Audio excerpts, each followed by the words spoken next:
Në qendër të fshatit Hotiri ndodhen 2 transformatorë elektrik që furnizojnë zonën me energji, por që njëkohësisht përbëjnë rrezik serioz për banorët. Kjo është situata e transformatorit në fshatin Hotiri, që përbën një rrezik të veçantë për banorët e zonës, por sidomos për fëmijët e shkollës nëntëvjeçare, që ndodhet 100 metër larg transformatorit.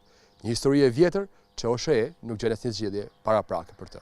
Edhe pse në këtë zonë kalojnë çdo ditë qindra banor, kryesisht fëmijë, situata mbetet shqetësuese.